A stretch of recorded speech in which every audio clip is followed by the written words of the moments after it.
C'est vrai que nous sommes, nous respectons la distanciation, mais est-ce que tu peux saluer ton voisin même juste en lui faisant un signe de main? C'est bien de nous communiquer la joie déjà, de nous communiquer l'amour par une simple salutation. Elisabeth et Marie ont pu sentir le tressaillissement de leur ventre. Donc la salutation est très importante. Amen. Ce matin, nous sommes là pour célébrer Dieu. Je ne serai pas très long ce matin parce que la raison qui nous amène, c'est la célébration. Nous allons le célébrer par nos paroles, par nos offrandes et aussi par les témoignages de ce qu'il a fait dans nos vies. Amen.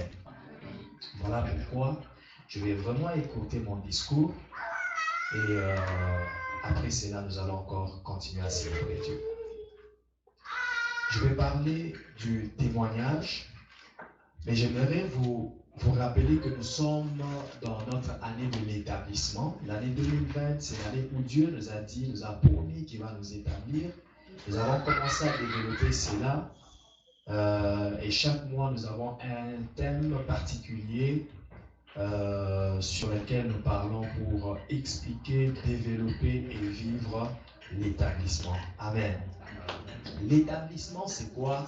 Établir, c'est le fait de positionner, je le disais déjà ce matin pendant la déclaration. Établir, c'est positionner.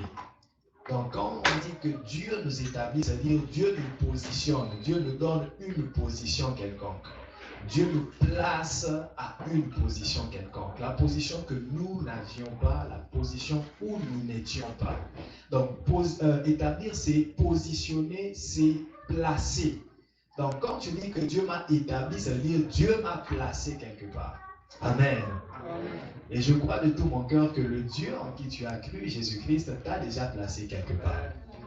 Il t'a placé dans cette famille-là, cette merveilleuse famille où tu as ton père, ta mère, tes frères, tes soeurs, où tu as ta femme, ton mari, tes enfants. C'est un placement, c'est Dieu qui t'a placé là. Exactement comme il a placé Adam dans le jardin d'Éden, il lui a donné Ève. Ça, c'était l'environnement familial. Le jardin d'Éden, c'était l'environnement familial d'Adam et Ève. Amen. Et qui les a placés là? C'est Dieu qui les a placés là et il leur a donné une mission. Donc, à chaque fois que Dieu t'établit, sache qu'il te donne une mission, mais il te donne aussi une récompense. Est-ce que je parle à quelqu'un? Lorsque Dieu t'établit, il te donne une mission. Tu as des choses que tu dois faire.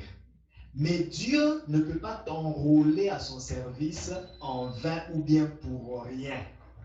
Il y a Ophélie. Non.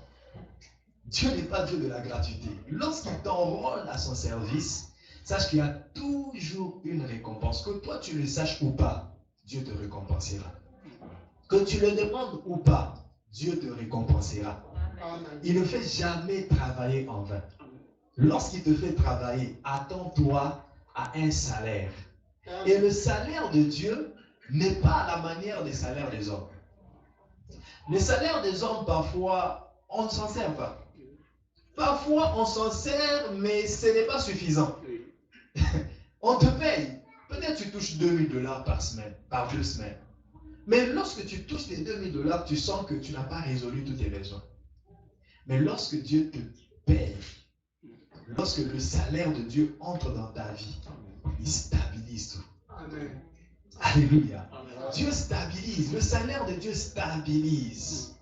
Le salaire de Dieu donne la quiétude de l'âme. Tu sens que tu es en paix.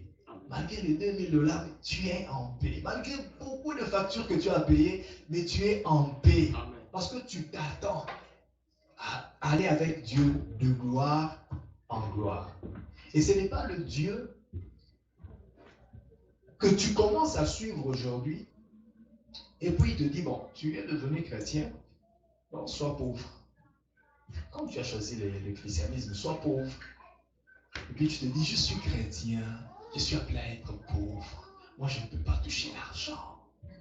L'argent, ce n'est pas pour nous les chrétiens. Non. Ça, c'est une fausse croyance, c'est un faux christianisme. Dieu dit, à moi l'or, à moi l'argent. C'est à lui qu'appartient notre argent. La richesse appartient à Dieu.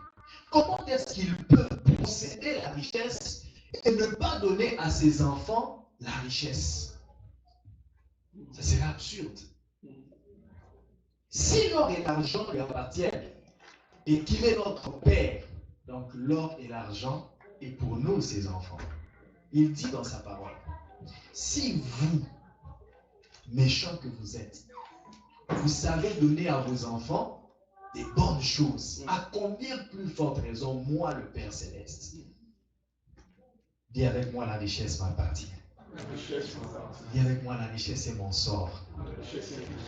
La richesse, la délivrance, les miracles, tout ça, Dieu les met à notre disposition comme une récompense après nous avoir établi pour une mission qu'il nous a conférée. Tu reçois la mission, tu es établi dans ta mission, tu respectes les clauses de la mission, tu reçois la récompense que Dieu a prévue pour toi. Et cette récompense-là, lorsque ça vient de Dieu, je dis lorsque ça vient de Dieu, ça s'appelle témoignage. Je crois que quelqu'un m'a compris. Lorsque ça vient de Dieu, même si c'est 100 francs, même si c'est $1, même si pour toi, devant toi, c'est rien du tout, mais si seulement ça vient de Dieu, ça s'appelle témoignage. Tu sais qu'il y a des gens qui ont vécu une galère jusqu'au point que ils ne connaissent plus la couleur de $5. 5 $. Il ne connaît plus. C'est comment encore $5? Il a oublié même. Non, $5, c'est ce qui est vert. Non, c'est ce qui est bleu. Il refuse. Non, c'est ce qui est vert. Pourquoi? Parce que ça fait longtemps qu'il a touché $5. Il ne connaît plus $5, c'est quoi? Mais quand il arrive à toucher $5, pas parce qu'il a travaillé, pas parce qu'il a fait ses efforts, mais Dieu fait en sorte qu'il touche $5 miraculeusement. Ça, c'est ce qu'on appelle témoignage. Quelque chose qui ne sort pas de l'ordinaire. Quelque chose qui sort de l'extraordinaire. Et j'aimerais vous faire comprendre, bien aimé, que tout ce que nous vivons de Dieu chaque jour est un témoignage. Parce que personne de vous ne m'expliquera comment est-ce que le souffle de vie se renouvelle en nous. Ça, c'est un témoignage. Alléluia. Le renouvellement du souffle de vie. Le fait que tu te dis je dors et puis tu te réveilles en bonne santé, tu vas à tes occupations, ça c'est un témoignage. Alléluia. Bien aimé, il y a beaucoup de témoignages, toute œuvre de Dieu, beaucoup de choses que Dieu fait dans nos vies, et tout ça, ce sont des témoignages. Mais le comble, c'est quoi? Le comble, c'est que nous avons mis de côté certaines choses très importantes pour Dieu. Très importantes. Nous les mettons de côté et nous nous focalisons sur ce que nous estimons important. Souvent, quand je parle de la prière, je dis aux gens, selon nos calculs, nous disons, prier, c'est demander. Donc, moi, je me dis, je vais prier, c'est Seigneur, donne-moi, Seigneur, donne-moi, Seigneur, donne-moi. Et pourtant, demander, c'est une des formes de prière parmi d'autres. Je peux dire aussi, je prie, mais j'adore seulement. C'est une forme de prière. Je loue seulement, c'est une forme de prière. Je rends grâce, c'est une forme de prière. J'intercède, je prie en faveur des autres. Mais les gens mettent de côté toutes les autres formes de prière et se focalisent sur la demande. Et ça, moi, j'appelle ça un égoïsme. C'est être égoïste. Amen. C'est être égoïste parce que tu ne te vois que toi. Même le Dieu à qui tu es en train de demander, tu ne le considères pas plus. Tu ne te vois que toi. Seigneur, moi, Seigneur, moi, Seigneur, moi, et les autres. Et Dieu lui-même. Donc ça, c'est parmi les choses que nous mettons de côté. Et parmi ces choses, il y a aussi le témoignage. Bien aimé, le témoignage, dans le rite cultuel des enfants d'Israël, donc dans leur marche avec Dieu, parmi les rites cultuels, il y a aussi le témoignage qui fait partie des rites cultuels.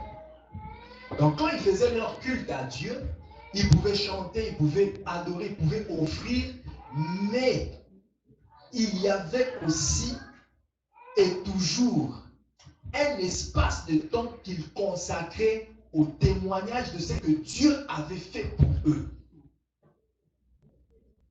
Et c'est là que tu peux le voir. Quand David affronte Goliath, qu'est-ce qu'il fait? Il donne un témoignage. Il dit à Goliath, tu viens contre moi avec la lance et l'épée. Mais moi, je viens contre toi au nom de l'Éternel. Aujourd'hui, ta tête sera coupée. Les oiseaux du ciel mangeront ta chair. Ça, ce n'était pas une simple déclaration, mais c'était le témoignage de celui qui est capable de sauver sans la lance et l'épée. Qu'est-ce que David voulait dire à Goliath? Il voulait lui dire, le psaume, je crois que c'est le psaume 20, versets 18 à 20. Il dit, les uns s'appuient sur leurs chars et leurs chevaux, mais nous nous appuyons sur le nom de l'Éternel. Eux, ils plient et ils tombent, mais nous restons debout. C'est ça, le témoignage de ce que Dieu est capable de faire pour toi. C'est ce que David a brandi devant Goliath. C'est ce que David a brandi devant Saül quand il dit, quand j'étais dans la savane, quand j'étais dans la forêt avec les animaux, l'ours et le lion m'ont attaqué. Mais l'Éternel Dieu m'a donné la force de vaincre l'ours et de vaincre le lion. Amen. Nous allons lire quelques textes. Josué chapitre 3 et Josué chapitre 4. Josué chapitre 3 et Josué chapitre 4. Est-ce que nous pouvons nous lever pour honorer la parole de Dieu? Nous allons le lire tout en étant debout. C'est un très long texte, mais nous allons le lire quand même. Josué 3 et Josué 4. Nous commençons au verset 1. Lisons au nom de Jésus 1, 2, 3. Josué. Ah, pas encore arrivé, hein? Ok, on va attendre.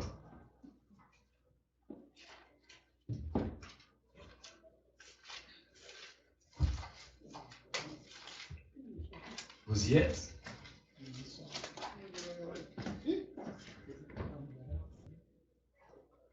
Vous y êtes? Lisons alors 1, 2, 3.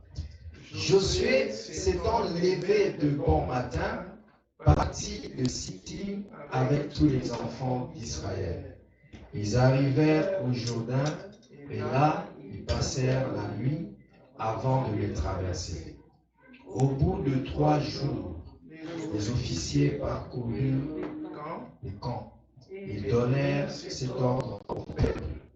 Lorsque vous verrez l'arche de l'alliance de l'Éternel, votre Dieu, portée par les sacrificateurs, les Lévites, vous partirez du lieu où vous êtes et vous vous mettrez en marche après elle. Mais il y aura entre vous et elle une distance d'environ 2000 coudées. N'en approchez pas. Elle vous montrera le chemin que vous devez suivre, car vous n'avez point encore passé par ce chemin. Josué dit au peuple, sanctifiez-vous, car demain l'Éternel fera des prodiges au milieu de vous. Et Josué dit aux sacrificateurs, portez l'arche de l'alliance et passez devant le peuple. Ils portèrent l'arche de l'alliance et ils marchèrent devant le peuple. L'Éternel dit à Josué, aujourd'hui je commencerai à t'élever aux yeux de tout Israël, afin qu'ils sachent que je serai avec toi comme j'ai été avec Moïse. Tu donneras cet ordre aux sacrificateurs qui portent l'arche de l'alliance. Lorsque vous arriverez au bord des eaux du Jourdain, vous vous arrêterez dans le Jourdain. Josué dit aux enfants d'Israël, approchez et écoutez les paroles de l'Éternel, votre Dieu. Josué dit, à ceci vous reconnaîtrez que le Dieu vivant est au milieu de vous et qu'il chassera devant vous les Cananéens, les Hétiens, les Léviens, les Phéréziens, les Girgasiens, les Amoréens et les Jébusiens. Voici l'arche de l'alliance du Seigneur de toute la terre va passer devant vous dans le Jourdain.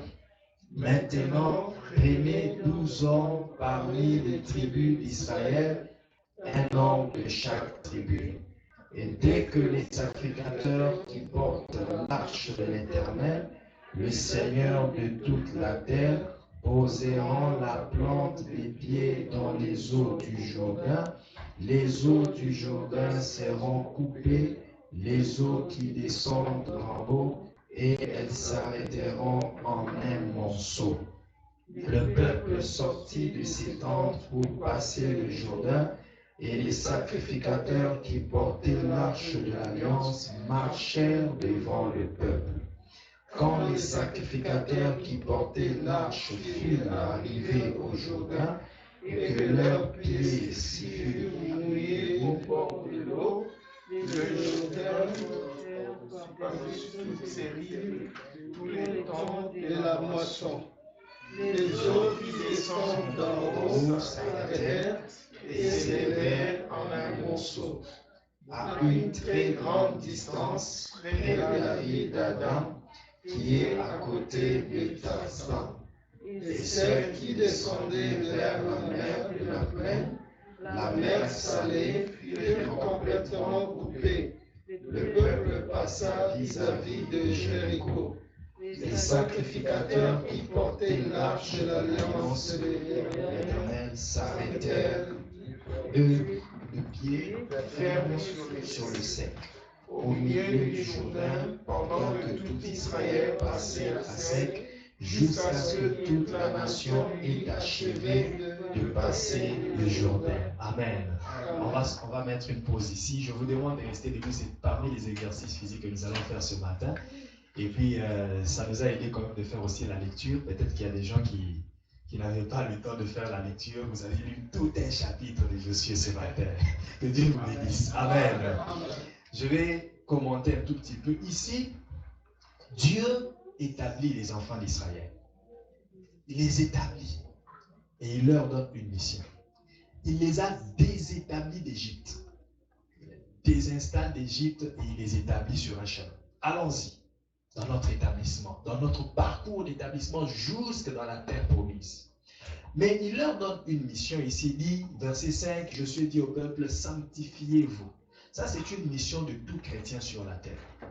C'est une mission que tout chrétien a sur la terre.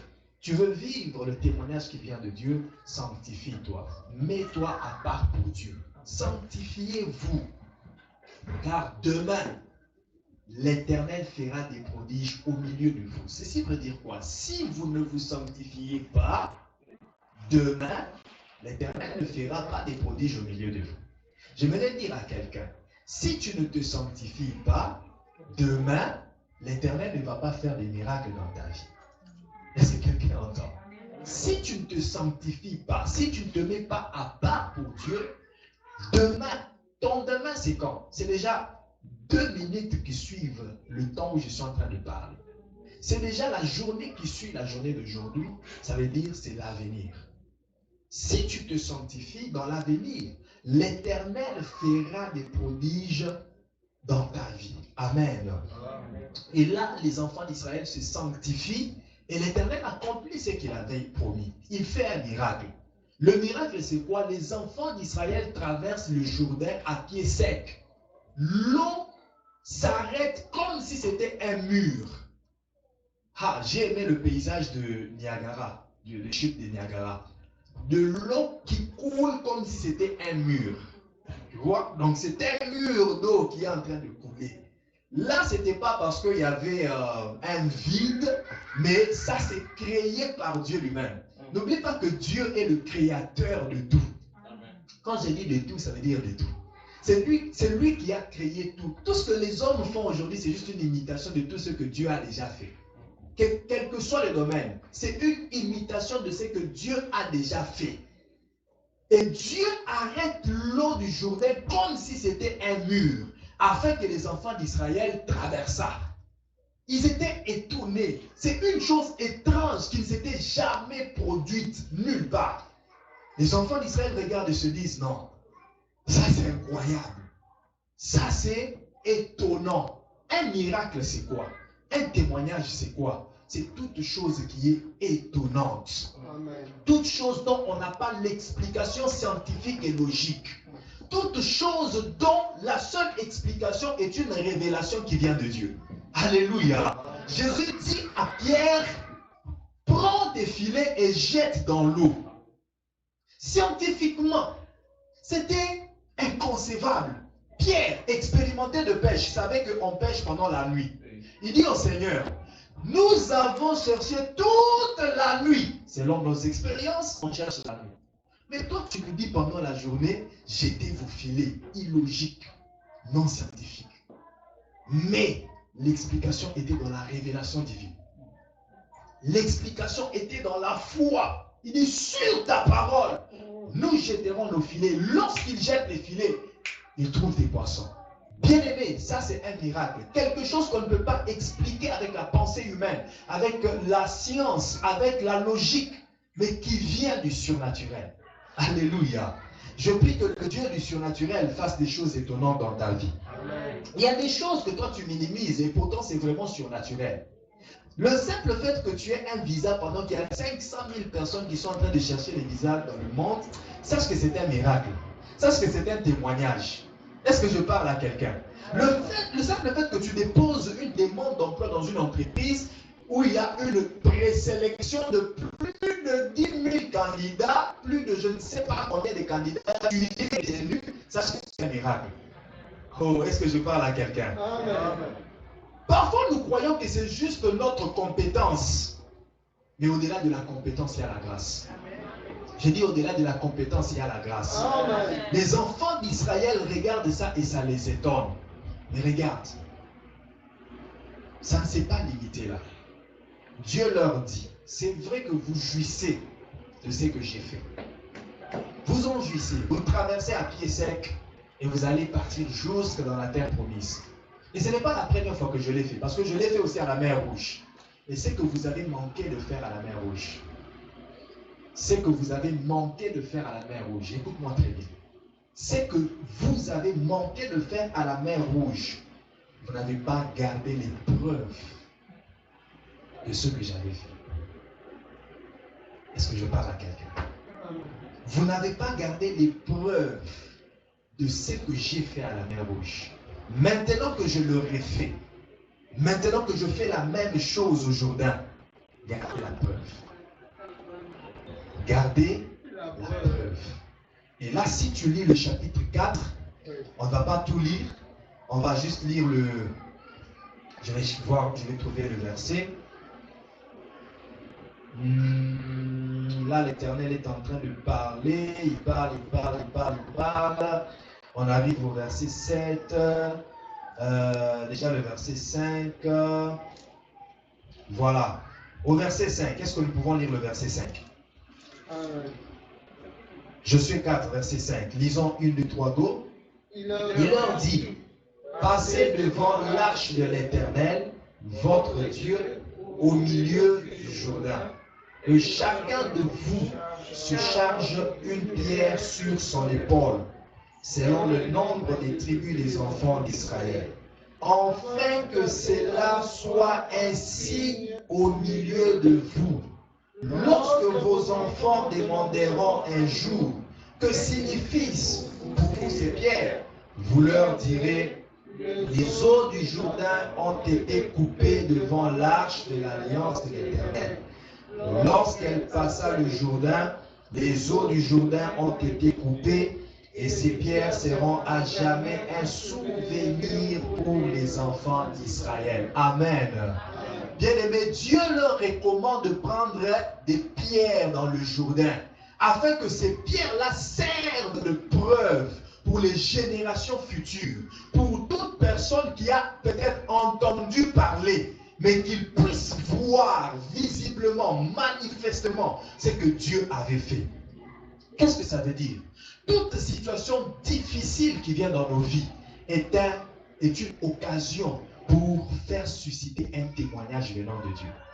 Je suis en train de parler à quelqu'un. La situation difficile que tu traverses n'est pas pour te tuer. Cette situation-là n'est pas pour que tu paniques, que tu craques. Mais dans la situation difficile, dans ton Jourdain, il y a une pierre qui s'appelle témoignage.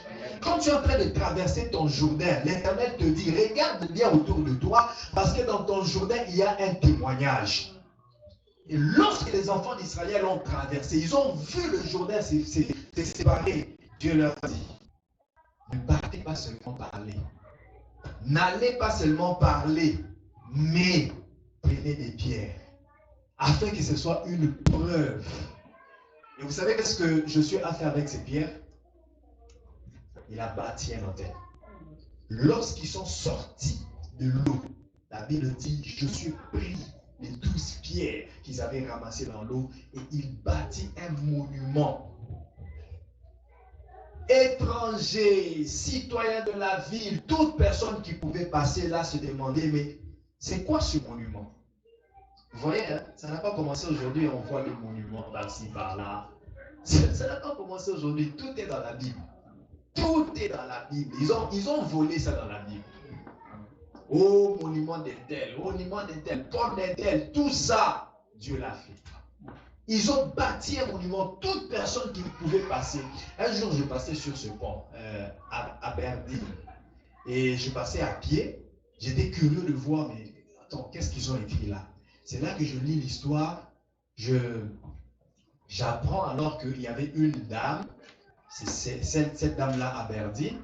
Elle était femme d'un gouverneur et elle venait d'un autre pays, j'oublie, d'une autre ville, j'oublie le nom. Mais elle venait ici, là où il y a une église catholique, pour rendre visite à son ami qui était prêtre. Elle était sur des chevaux, ça date de très longtemps, il y avait encore des chevaux. Alors le pont n'était pas encore. En venant sur des chevaux, le cheval a trébuché et puis a projeté son char dans l'eau. La dame est tombée dans l'eau. Les villageois qui étaient là ont précipité pour aller dans l'eau et récupérer la dame. C'est ainsi qu'ils ont eu l'initiative après de construire le pont en l'honneur de cette dame-là. Amen. Ça, c'était un monument, mais qui explique toute l'histoire.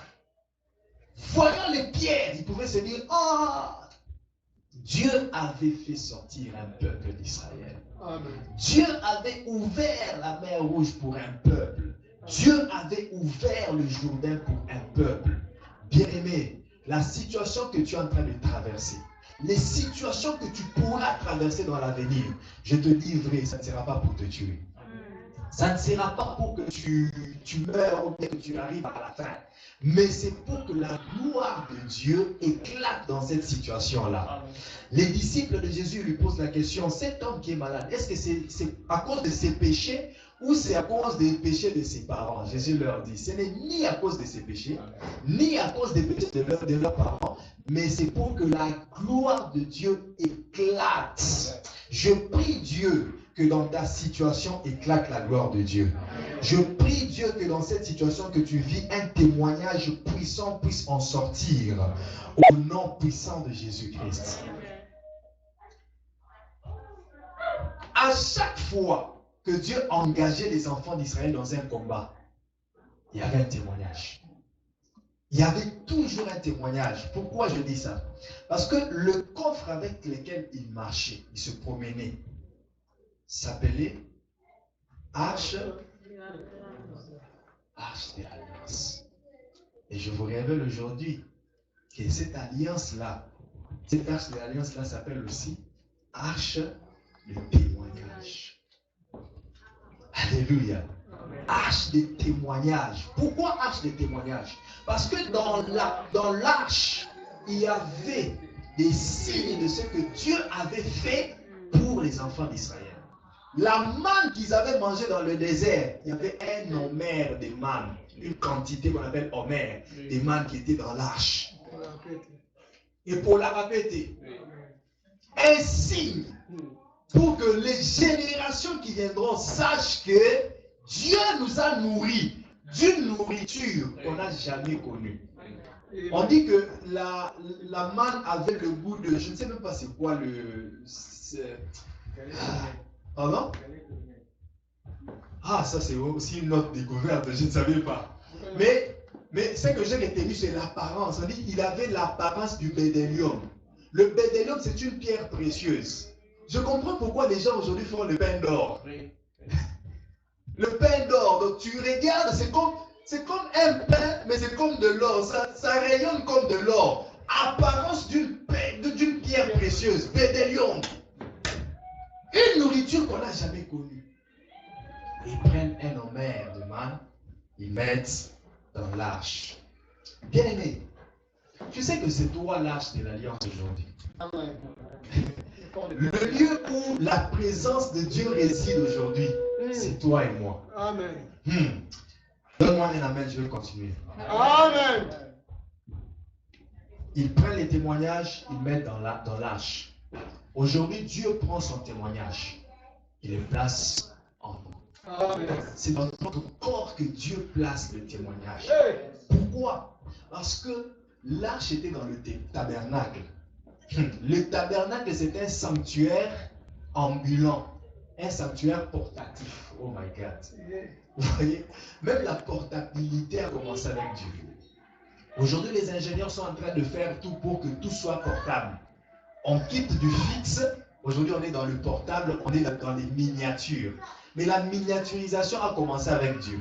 Dieu se dit, faites un tabernacle pour que le temple soit portable. Partout que vous soyez, que le temple vous suive. Et dans le temple, je vais placer l'arche qui est le symbole de ma présence. Amen. Alléluia. Amen. Voilà pourquoi aujourd'hui je te dis, tu es le temple de Dieu. Amen. Le temple n'a pas besoin d'être fixe. Le problème avec Dieu, c'est que si les gens sont en train de lutter pour faire disparaître le fixe, Dieu garde et la portabilité et le fixe. Dieu garde le portatif et le fixe. Dieu veut que nous nous réunissions dans un lieu qui s'appelle temple, mais que nous-mêmes aussi nous soyons des temples qui portent sa présence. Amen. Bien-aimé, tu es un porteur de témoignage. Tu es un porteur de témoignage. Dieu a placé sa présence en toi pour que en toi sorte un témoignage. Nous avons lu Psaume 78, verset 5. Il dit, il a établi son témoignage dans Jacob. Il a établi, il a installé son témoignage dans Jacob. Qui est Jacob? Jacob, c'est cette personne qui, lorsqu'on le soustrait, il revient à 1. Lorsqu'on le multiplie ou l'additionne, il revient à 2. Mais lorsqu'on le divise, il revient à 12. Ah, je vois que tu n'as pas compris. -1. Jacob quitte la maison de son père en train de fuir. Mais il était jumeau. Les gens regardant, ah, voilà Jacob, toi, Isaïe. Jumeau, c'est comme si c'était toujours Jacob. -1. Il est parti, mais il est toujours à la maison. +1. Il est jumeau. Ils sont à 2. Jacob et Esaü. Mais divisé par lui-même, il donne 12 tribus qui s'appellent Israël. Et Dieu dit quoi? C'est dans ces Jacob-là qu'il a placé un témoignage. Bien-aimé, j'aimerais te dire que les gens te voient seul. Mais en toi, il y a toute une nation qui doit vivre par toi. Je dis, il y a toute une nation, tout un monde qui doit vivre par toi.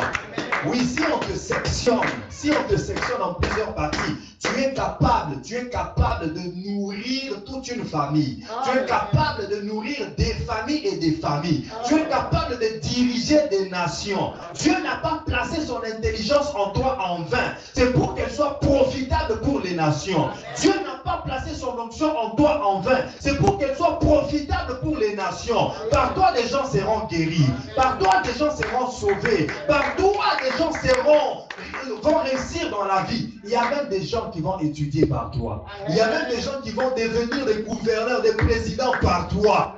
Dieu a placé son témoignage en toi pour que pas seulement tu sois grand, mais que de toi sortent aussi des gens grands.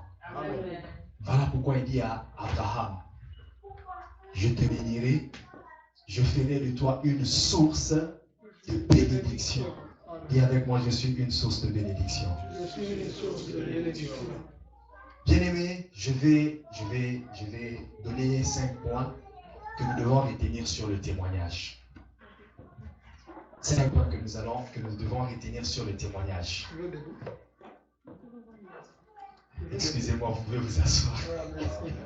Mais vous m'avez accompagné quand même. Je ne pouvais pas rester debout seul. Merci, que Dieu vous bénisse. Même si vous allez vous lever encore tantôt là.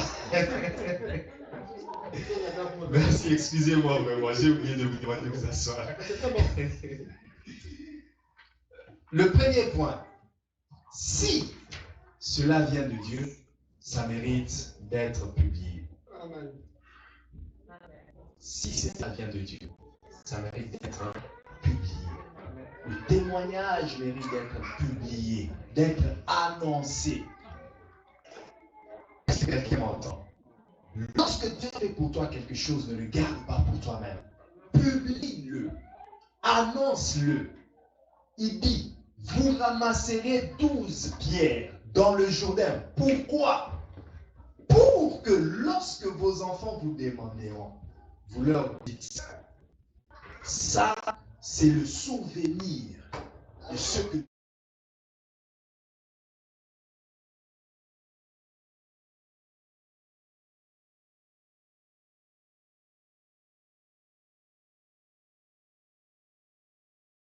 pas un Dieu qui croise les mains, n'est pas une idole, n'est pas une statue qui regarde et qui ne voit pas, dont on a troué les yeux mais qui n'arrive pas à voir. Le Dieu en qui tu as cru, il a des yeux et il voit. Il a la bouche et il parle. Il a les mains, il touche. Il a les pieds, il se déplace. Il fait des mouvements. Ce n'est pas une idole, c'est une personne vivante spirituelle. Et tu dois témoigner ce qu'il fait pour toi. Tu dois publier, annoncer ce qu'il fait pour toi. Oui, tu dois le faire sans peur.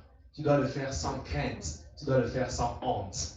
Le problème, c'est qu'aujourd'hui, les gens ont toujours honte. Des bonnes choses, on a honte de les faire. Des mauvaises choses, on les fait avec beaucoup de courage et d'effervescence. Lorsqu'il s'agit de parler de Jésus, je vous dis vrai, aujourd'hui, les chrétiens ont du mal de parler de Jésus. Tu peux te rencontrer avec tes amis qui ne connaissent pas, qui n'ont pas encore accepté Jésus-Christ Seigneur et Sauveur. Vous parlez de tout, mais tu ne leur parleras jamais de Jésus. Là où tu travailles, ces gens-là qui sont incrédules, qui n'ont pas encore accepté Jésus-Christ Seigneur et Sauveur. Tu parles avec eux de tout. Quand vous travaillez, pendant la pause, mais tu ne leur parles pas de Jésus. Tu ne te manifestes pas comme un chrétien. Pourquoi? Parce que tu as honte. Si je parle de Jésus, ils se moqueront de moi. Ah, ça c'est quel genre de jeune qui parle de Jésus? C'est ça. Nous avons honte qu'on se moque de notre jeunesse parce que nous sommes chrétiens. Nous avons honte qu'on se moque de nous parce que nous sommes chrétiens. Lorsque je m'affiche comme chrétien, ah, Christ. Nous avons honte de ça. Jésus dit, si vous avez honte de moi, ici sur terre, sachez que moi aussi, j'aurai honte de vous devant les anges et devant mon Père. Aujourd'hui, les témoignages disparaissent de l'assemblée parce que les gens ont honte de témoigner. Il a honte de passer devant les gens et parler de ce que Dieu a fait pour lui. Vous connaissez cet homme qu'on appelle le fou de Gadara. Il était à Gadara, fixé, positionné par les démons dans un cimetière. À chaque fois qu'on le ramenait à la maison, il cassait les chaînes, il se blessait même. Il retournait dans le cimetière. Mais lorsqu'il a rencontré Jésus, Jésus le guérit. Le fou de Gadara n'a pas gardé le secret de sa guérison pour lui-même. La Bible dit qu'il est allé dans la Décapole annonçant ce que Dieu avait fait pour lui.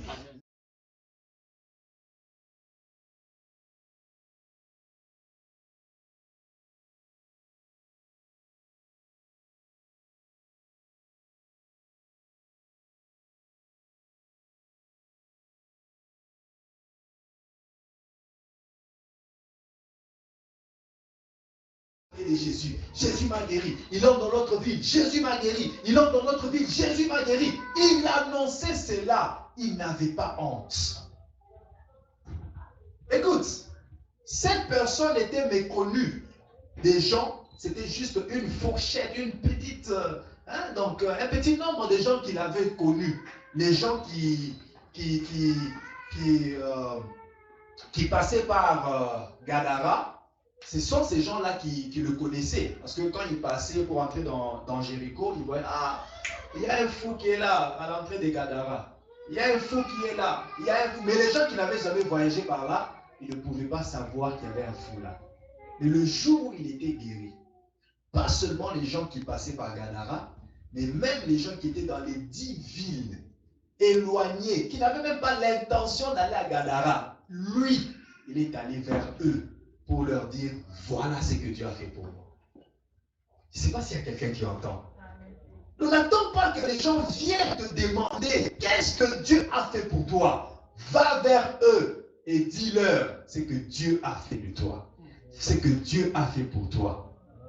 Voilà pourquoi je dis que nous sommes des témoignages vivants. Des témoignages, donc, quand quelqu'un te regarde, il voit déjà ce que Dieu a fait dans ta vie. Il voit déjà que celui-ci, c'est l'œuvre du changement de Dieu. C'est l'œuvre de la transformation de Dieu. Alléluia. Alléluia. Bien-aimés, les gens ont peur de témoigner. Ah, si je témoigne, les sorciers vont entendre ce que... Maintenant, c'est encore beaucoup de combats. Écoute, la Bible dit, c'est la bénédiction de l'Éternel qui enrichit. J'aime la suite. Elle ne se fait suivre d'aucun chagrin. Donc lorsque ce témoignage est une bénédiction de Dieu, sache qu'il n'y aura pas de chagrin. Qu'ils entendent, qu'ils n'entendent pas, qu'ils combattent, qu'ils ne combattent pas, il n'y aura pas de chagrin parce que Dieu lui-même protège et la bénédiction qu'il te donne, et toi, la personne à qui il donne la bénédiction, il sécurise en sorte que personne ne puisse toucher et à la bénédiction et à toi. Tu n'as pas besoin d'avoir peur. Témoigne. La deuxième chose, le témoignage de Dieu doit être conservé pour servir les générations futures. Nous l'avons lu. Nous devons conserver les témoignages de ce que Dieu a fait. Parle à tes enfants de ce que Dieu a fait pour toi. Parle à tes amis, à tes frères. Parle-leur. Dis-leur. Tu vois, quand tu avais 15 ans, tu as failli mourir. Dieu t'a sauvé miraculeusement. Ça, ce sont des témoignages que tu dois écrire quelque part. Garde un cahier, tu as un cahier de témoignages. Et lorsque tes enfants grandissent, tu leur donnes le cahier. Lisez ce qui est dedans. Ah, papa, Dieu t'a guéri, Dieu t'a délivré, tu as failli mourir, tu es tombé malade, tu as été même hospitalisé, on a failli même te cogner. Tout ça, ils lisent. Ah, c'est que Dieu protège. Hein? Ah, c'est que le Dieu que papa prie, le Dieu que maman prie, ce n'est pas de la blague. Hein? Ils ont quand même des preuves. Ils ont quand même l'historique de ce que Dieu fait avec toi. Amen. Conserve le témoignage. N'oublie pas. N'oublie pas. Nakobo sanate. Bolamunanzabe. Nagomoinaga. Est-ce que tu peux énumérer tout ce que Dieu a fait, les grandes choses que Dieu a fait pour toi depuis ta naissance jusqu'à aujourd'hui? Conserve. Conserve. Amen. Amen. La troisième des choses, chaque témoignage doit être scellé par un autel de témoignage. Chaque témoignage que Dieu fait dans ta vie, chaque miracle que Dieu fait dans ta vie, tu dois le sceller avec une offrande particulière. Ça, c'est la révélation des patriarches. Je reviens à Jacob. L'homme que Dieu a sectionné.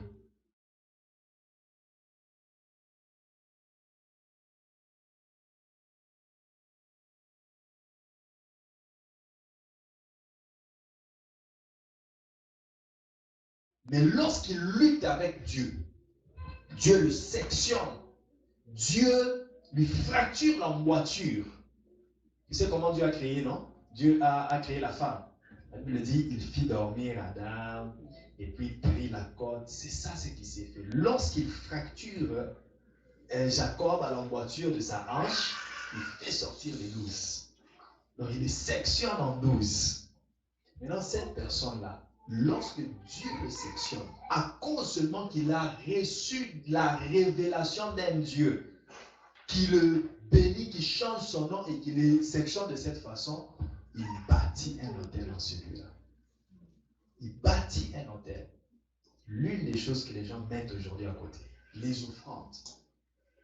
Un principe très puissant pour la bénédiction, mais que les gens négligent aujourd'hui.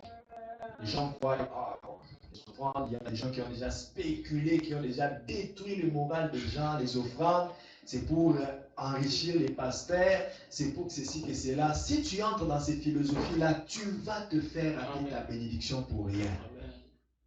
Reste dans les principes bibliques. Donne ton offrande selon la dimension de ta richesse, selon la dimension de ta bénédiction, selon ce que Dieu te pousse à donner. L'offrande se donne avec le cœur. Alléluia. Bâtis un hôtel. Quatrième chose que nous devons retenir sur le témoignage, il ne faut pas se focaliser sur ce qui n'est pas accompli. Il ne faut pas se focaliser sur ce qui n'est pas fait. Continue à pleurer pour les mêmes sujets dont tu as prié, mais tu n'as pas lu l'exaucement. Ne te focalise pas sur ce qui n'est pas accompli. Témoigne d'abord ce que Dieu a déjà accompli. Va ramasser même les témoignages anciens quand tu sens que bon, je ne sais plus quoi faire. Je m'attendais que Dieu donne, mais il n'a pas donné. Va chercher les témoignages passés. Célèbre Dieu pour ce témoignage-là. Célèbre Dieu pour les choses anciennes. Parce qu'à chaque fois qu'on glorifie Dieu, qu'on le célèbre pour ce qu'il a fait, ça lui pousse à en faire encore autant. Alléluia. Lorsque tu célèbres Dieu pour ce qu'il a fait, tu le pousses à faire davantage dans ta vie. Il guérit, Jésus. Il guérit 10 lépreux de la lèpre. Comment est-ce qu'il est guéri? Allez chez les sacrificateurs et faites-vous voir, donnez ce que Moïse a prescrit. Il se retrouve en chemin en train d'aller. Oh, nous sommes guéris. Il n'y a plus de lèpre. Eux tous disent. Mais il y a un qui revient vers Jésus. Un seul qui revient pour lui dire, Maître, merci, je suis guéri. Vous savez qu'est-ce qui s'est passé? Les 9 ont reçu la guérison, mais non le salut. Mais à celui-là, Jésus dit, ah, il n'y a que cet étranger pour revenir me dire merci. Et puis il lui dit, tu es sauvé. Ils étaient tous guéris, mais ils n'étaient pas tous sauvés. Lui, il est guéri et il est sauvé. Alléluia. Lorsque tu rends grâce à Dieu pour ce qu'il a fait, tu le pousses à faire ce qu'il avait gardé. Parce qu'il garde toujours. Il garde toujours quelque chose de plus précieux pour voir est-ce qu'il retournera vers nous. Est-ce qu'il se retournera? Est-ce qu'il sera toujours fidèle à moi? Quand tu te dis, ah, je suis béni, je suis devenu riche, tu crois que c'est la sommité. Et pourtant, Dieu sait qu'il y a un niveau qui est plus que ce que toi, tu es en train de te contenter. Et lorsque tu te contentes en te rendant infidèle à Dieu, tu manques le plus précieux qu'il pouvait te donner. Alléluia. Alléluia. Donc, rends grâce à Dieu pour qu'il accomplisse le plus précieux qu'il avait réservé pour toi. La cinquième et la dernière chose, le témoignage doit s'accompagner de la célébration. Quand tu témoignes Dieu, célèbre-le. La célébration, c'est quoi? C'est l'ensemble de 3 choses. Adoration, louange et action des grâces. Adoration, c'est dire à Dieu qui il est. Publier les vertus de Dieu. Louange, c'est dire tout haut ce que Dieu a fait. Pas seulement pour toi-même dans le monde. Il a créé le soleil, il a créé la lune, il a créé les planètes. Ça, c'est la louange. Quand tu publies que c'est Dieu qui l'a fait. Et nous avons même un psaume dans la Bible, le psaume 136, qui est l'exemple vraiment d'une louange. Ce psaume-là, c'est le psaume de la louange. Lui qui a fait tomber Og et Bachan, car sa miséricorde dure toujours. Lui qui a fait tomber Pharaon dans la mer Rouge, car ça c'est un psaume de louange. Et l'action des grâces, c'est le fait de remercier Dieu. Et cela aussi se fait en 3 phases. Il y a remercier verbalement, remercier avec l'offrande d'action de grâce et témoigner. Amen. Amen. Que Dieu bénisse sa parole. Est-ce que nous pouvons l'acclamer très fort? Que Dieu vous bénisse abondamment.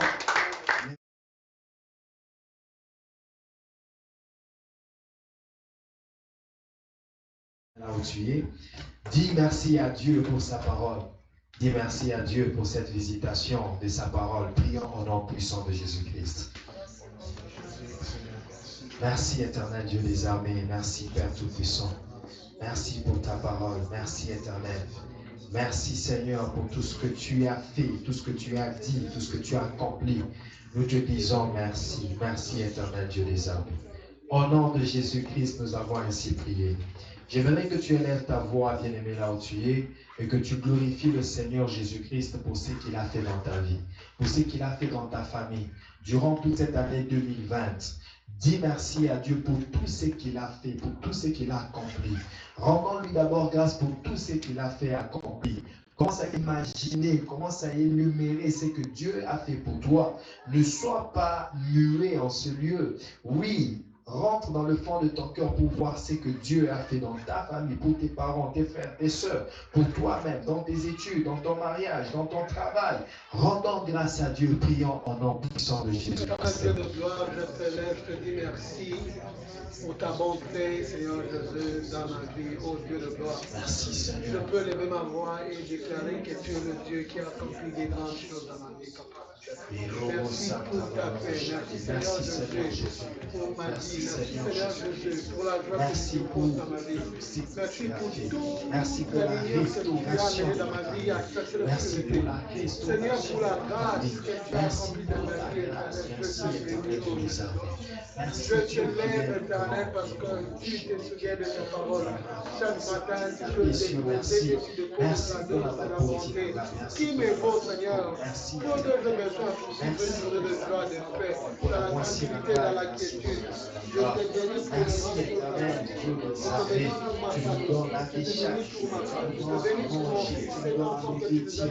tu nous quand le doute se levait, quand les langues se levaient pour détruire, pour conclure, pour condamner, toi le Dieu souverain, tu t'es élevé. Tu t'es élevé pour montrer ta souveraineté. Je te rends grâce bien-aimé, dis merci à Dieu. Dis merci à Dieu. Dis merci à Dieu. Tonda Nzambe, Pesaye merci. Pour la marche, Sali na bomo na yo. Pesaye merci. Pesaye merci. Tonda Nzambe, Pesaye merci. Alléluia. Iroboshende babos. Mandori boshande kianos. Rostare de Santa Basima. Mandori boshike da santé babou santé. Dis merci à Dieu. Dis merci à Dieu.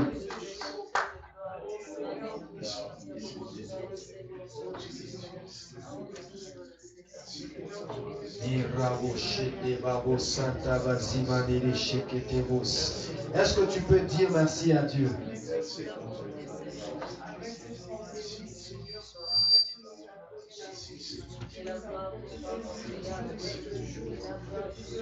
Rends grâce à Dieu, rends grâce à Dieu, alléluia.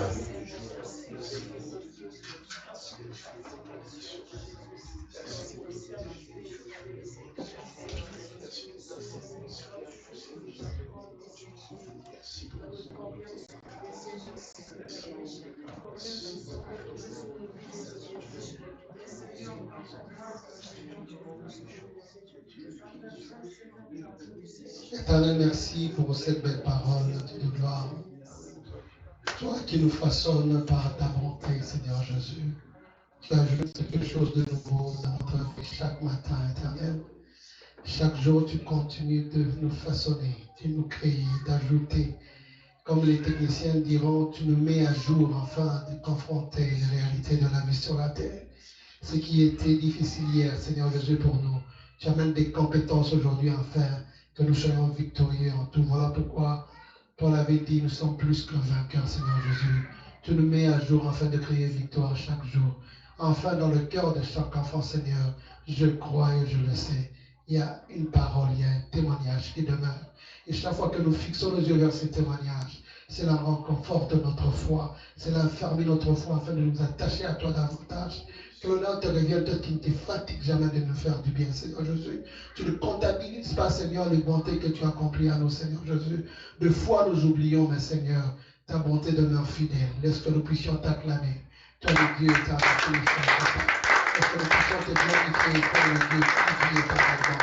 Tu vis éternellement, Seigneur Jésus. Voilà pourquoi tu nous donnes la vie. Que la gloire te revienne. Nous avons prié. Gloire et louange à toi, Seigneur Jésus. Amen.